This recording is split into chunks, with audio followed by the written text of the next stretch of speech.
A paz do Senhor, a você que nos assiste, Cláudia. A paz do Senhor, querida. Nós estamos de volta com o programa Desde os Dias Antigos.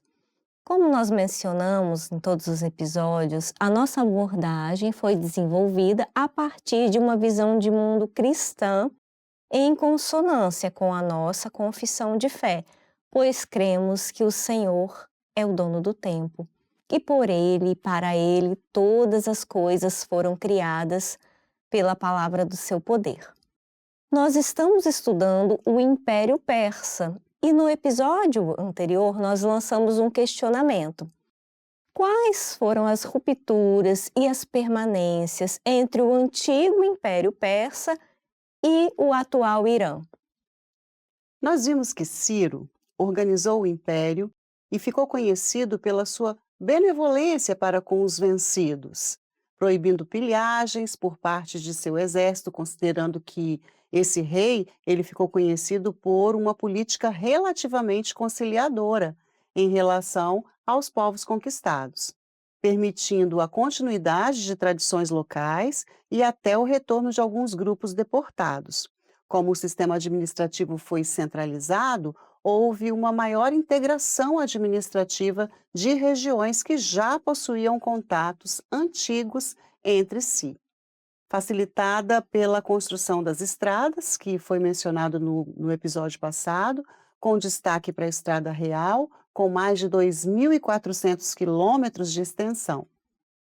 Com Dario I, houve também a uniformização do idioma. O aramaico passa a ser a língua oficial para a comunicação entre as satrapias, apesar dos persas terem a língua original, o persa. Bem, como o império abrangia uma vasta região, havia necessidade de uma estrutura burocrática complexa. As principais capitais e residências reais eram Suzã, antiga cidade com uma longa experiência burocrática, foi o centro administrativo. Passárgada é até muito mencionado na nossa literatura, foi construída por Ciro II, com jardins, fontes e edifícios reais. Na cidade de Passárgada está o túmulo de Ciro II. E Persópolis, erguida pelo rei Dario I, para onde iam os artistas geralmente das regiões conquistadas, dando à cidade uma riqueza cultural muito forte. Mas apesar da riqueza oferida das terras conquistadas, o entesouramento dos metais preciosos pelos governantes manteve a ostentação dos palácios, mas sacrificou a economia do reino, uma vez que esse acúmulo de metais preciosos pela corte limitou parcialmente a circulação monetária. Não era prática do Império Persa fazer a deportação em massa dos povos dominados. E por essa razão, Ciro foi recebido como libertador na Babilônia e permitiu o retorno dos exilados da Babilônia para a Judéia. Em 538 a.C., Ciro proclamou um decreto permitindo o retorno dos judaítas e a reconstrução do templo. Em Esdras, capítulo 1, de 1 a 3, temos o seguinte relato. No primeiro ano de Ciro, rei da Pérsia, para que se cumprisse a palavra do Senhor pela boca de Jeremias, despertou o Senhor o espírito de Ciro, rei da Pérsia, o qual fez passar pregão por todo o seu reino, como também por escrito dizendo: Assim diz Ciro, rei da Pérsia: O Senhor Deus dos céus me deu todos os reinos da terra e me encarregou de lhe edificar uma casa em Jerusalém, que está em Judá. Quem há entre vós que de todo o seu povo seja Deus com ele e suba a Jerusalém, que está em Judá, e edifique casa ao Senhor, Deus de Israel. Ele é o Deus que está em Jerusalém. Após a morte de Ciro, O seu filho, Cambises II, deu continuidade às conquistas, incluindo o Egito. A conquista do Egito aconteceu na Batalha de Pelúsio, em 525 a.C. O contexto favorecia os persas, já que o Egito enfrentava instabilidade interna. Há relatos posteriores de caráter mais lendário que mencionam o uso de gatos como estratégia psicológica devido ao valor sagrado desses animais na cultura egípcia. No entanto, essa narrativa deve ser vista com cautela, porque mistura história com tradição. Só para contextualizar, nessa narrativa lendária, queria dizer, Raquel, que Cambises teria usado gatos à frente do seu exército para intimidar psicologicamente os Exatamente. exércitos Uhum. egípcios, né? Pelo caráter sagrado que Sim, tinha. sim. Segundo o historiador Flávio Joséfo, Cambises, sucessor de Ciro, proíbe aos judeus continuarem a reconstruir o templo em Jerusalém. Ele morre ao seu regresso do Egito. Os magos governam o reino durante um ano, mas são depostos pelos chefes das 7 principais famílias da Pérsia, que, de comum acordo, constituíram Dario como rei. Dario, rei da Pérsia, confirmou os decretos anteriormente concedidos por Ciro em relação à restauração de Jerusalém e do templo. Um grande número de judeus volta em seguida para Jerusalém, sob o comando de Zorobabel, e trabalha nessa obra de reconstrução. Os samaritanos e outros povos pedem a Dario que o impeça, mas esse faz justamente o contrário, confirmando tudo o que Ciro havia determinado, tanto para a restauração da nação judaica quanto para a restituição dos vasos sagrados. O retorno à Terra Prometida ocorreu de forma gradual, não foi uma migração em massa. E a Bíblia, ela registra que o retorno teria ocorrido em 3 momentos. 3 momentos que são principais. Primeiramente, com a liderança de Zorobabel, em 538 a.C., para povoar Jerusalém. Por volta de 457 a.C., 80 anos depois, quando Esdras retorna juntamente com um grupo. Em Esdras 7:6, a Bíblia diz assim: Este Esdras subiu de Babilônia e era escriba hábil na lei de Moisés, dada pelo Senhor, Deus de Israel. E segundo a mão do Senhor, seu Deus, que estava sobre ele, o rei lhe deu tudo quanto lhe pedira. Por volta de 445 a.C., 10 anos depois, com Neemias para reconstruir os muros e promover as reformas necessárias na sociedade. Em Neemias 2, de 1 a 7, o texto nos diz assim: Sucedeu, pois, no mês de Nissan, no ano 20º do rei Artaxerxes, que estava posto vinho diante dele, e eu peguei o vinho e dei ao rei. Porém, eu nunca estivera triste diante dele. E o rei me disse: Por que está triste o teu rosto? Por que não estás doente? Não é isto senão tristeza de coração. Então temi sobremaneira. E disse ao rei: Viva o rei para sempre! Como não estaria triste o meu rosto, estando a cidade, o lugar do sepulcro de meus pais, assolada, tendo sido consumidas as suas portas a fogo? E o rei me disse: Que me pedes agora? Então orei ao Deus dos céus.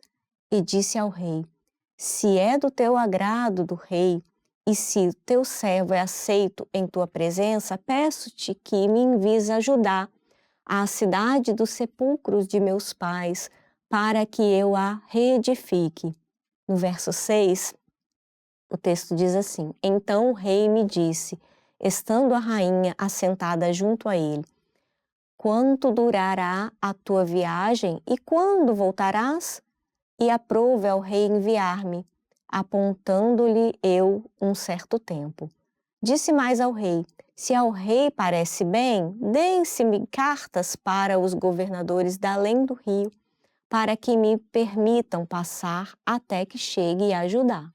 O próximo sucessor, de nome Xerxes ou Artaxerxes, como descrito em Neemias 2:1, após a morte de seu pai Dario, nada mudou a respeito do culto ao Deus de Israel. Neemias, que era copeiro do rei, recebeu do rei licença para reconstruir os muros de Jerusalém e terminar essa grande obra. Assim, Jerusalém povoou-se e Neemias morreu em idade avançada. Durante cerca de 140 anos, Jerusalém permaneceu enfraquecida e parcialmente despovoada. O retorno dos judeus não significou a retomada de um Estado, mas foi-lhes permitido viverem como súditos, como uma província persa. Não havia um reino de Judá, mas uma província persa, a Judéia. A maioria dos estudiosos identifica que Assuero seria o rei Xerxes, ou que o nome Assuero talvez esteja ligado a um título, como nós já dissemos no episódio anterior. E após subir ao trono persa, Assuero repudia a rainha Vasti, sua mulher, em razão dela ter desobedecido a uma ordem sua, e desposa Ester, sobrinha de Mardoqueu. Amã persuade o rei a exterminar todos os judeus e enforcar Mardoqueu, mas ele mesmo é enforcado e o judeu Mardoqueu foi colocado em seu lugar com grande autoridade. Embora ainda não haja provas arqueológicas diretas da existência da rainha Esté, se confrontarmos o relato bíblico com o estilo de vida da época, veremos que a narrativa é plenamente possível. Em Ester, capítulo 1, versículo 4, o palácio foi descrito com riqueza de detalhes. Diz assim: nessa ocasião, ostentou as riquezas do seu glorioso reino e o esplendor da sua excelente grandeza. Por muitos dias, a saber, 180 dias, e acabando aqueles dias, deu o rei um banquete a todo o povo que se achava em Suzã, a capital, tanto a grandes como a pequenos, por 7 dias no pátio do jardim do Palácio Real.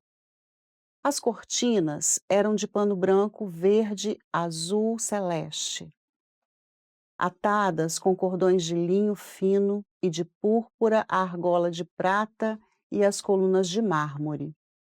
Os leitos eram de ouro e prata sobre um pavimento mosaico de pórfiro, de mármore e de madrepérola e de pedras preciosas. O livro de Ester foi escrito, em sua maioria, em hebraico, com algumas partes em aramaico. E até o aramaico utilizado na escrita do livro de Ester é semelhante ao aramaico usado na Pérsia, nesse período histórico, do século VI a.C. O vocabulário persa e diversos elementos culturais presentes no livro de Ester são compatíveis com o período desse império. E voltando então à situação do império, mesmo com toda a sua estrutura, ele enfrentava dificuldades para controlar territórios tão extensos. Revoltas internas e conflitos militares enfraqueceram o poder central e em 331 a.C., Alexandre o Grande derrotou Dario III, rei dos Pérsias, na Batalha de Gaugamela, tradicionalmente chamada de Arbelas. Respondendo à pergunta: quais as rupturas e permanências entre o antigo Império Persa e o atual Irã? A principal permanência é a cultura persa: língua, literatura, memória histórica e orgulho nacional ligam o Irã moderno ao seu passado imperial. Contudo, as rupturas são relevantes. O antigo Império Persa governava muitos povos diferentes por conquistas. Já o Irã atual é um Estado-nação, com fronteiras definidas e soberania moderna. Quanto à religião, a antiga Pérsia era fortemente ligada ao zoroastrismo. O Irã atual é uma república islâmica, majoritariamente xiita. E enquanto o Império Persa era a potência expansiva global da antiguidade, o Irã atual é uma potência regional influente, mas inserida em um sistema internacional moderno com sanções, diplomacia e rivalidades contemporâneas. Bem, estamos chegando ao final de mais um episódio. Foi um prazer estar com vocês e temos a certeza de que reconhecemos que a história humana, ela não está fora do controle de Deus, mas se desenvolve dentro de um propósito maior, que é o cumprimento da agenda de Deus, ou seja, das suas profecias a nosso respeito. Certos de que Deus é dono do tempo e de eternidade a eternidade Ele é Deus, nos despedimos de você, que tão carinhosamente ficou conosco até aqui. Te esperaremos no próximo episódio. Fiquem todos na paz do Senhor Jesus. A paz do Senhor.